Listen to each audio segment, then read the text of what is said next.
नमस्कार भावांनो, जय महाराष्ट्र. करूया आजच्या ब्लॉगला सुरुवात.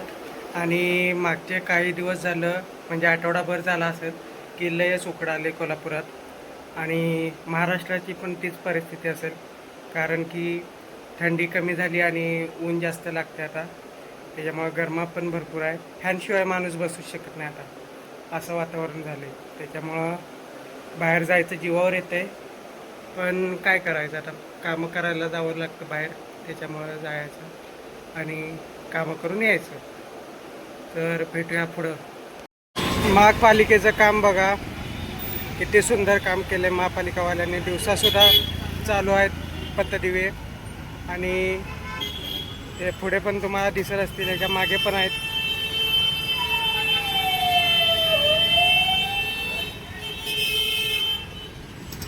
खूप छान काम केलं आहे महापालिकेनं.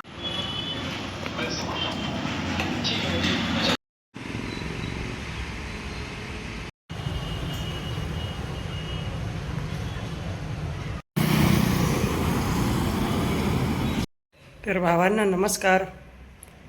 आता जेवणाची टायमिंग झाल्या, पण मम्मी नाही घरात. मम्मी गेले पाहुण्यांकडं. त्याच्यामुळं आपण एकटंच आहे आणि एकटंच आता काय तर टाईमपास करायचा हे आपल्या मनात आहे. आणि अशा वेळेला मी काय करत बसतो बघायचं तुम्हाला. थांबा दाखवतो. खिडकीतून खाली बघत बसतो मी निवांत. काय टेन्शन नाही, काय नाही, निवांत बघत बसायचं कोण येतं आहे कोण जातं आहे. आणि थोडा वेळ इथंच घालवायचा. इथं बसल्यावर खरं म्हणजे चांगलं वाटते मला, पण आपल्याला वेळ घालवायला एक चांगली जागा आहे आणि इथे बसून बघत बसल्यावर चांगलं वाटते मनाला. त्याच्यामुळं मी इथंच बसून थोडा वेळ घालवतो. तुमच्यातल्या काहींना वाटत असेल की ब्लॉगिंग करणं खूप सोपं असेल, नुसतं कॅमेरा ओपन करायचा आणि आपल्याला जे काय वाटतं ते बोलायचं, असं तुम्हाला वाटत असेल. पण तसं नाही आहे.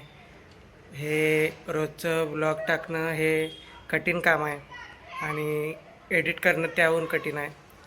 काल तर एडिट करायला मला 1.5 तास लागला होता. म्हणजे त्याच्यावरून तुम्ही अंदाज लावू शकता की हे काम सोपं आहे का कठीण आहे.